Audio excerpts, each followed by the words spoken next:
Zany hoe misy casting aloha natao taty rehetra amin'ny mpamisy herinandro fa misy casting natao taty dia nanivanana regny ankizy reny dia izy fiky zany no naseho tao tamin'ny sélection ana Diego ty marina fa izy reny zany solotenan'ny district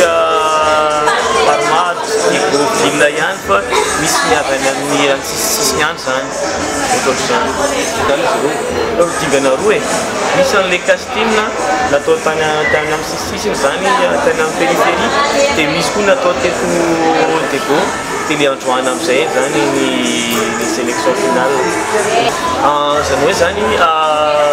miray amin'izareo fotsiny le Crédia zany makany Tananarivo izy amin'ny faravolana aty fa alohan'izany misy ny encadrement ny formation maromaro ataony aminy alohan'izy makany Tananarivo satria efa tonga any dia misy fotoana firy intsony zareo ataovana formation tonga dia efa faninanana amin'izay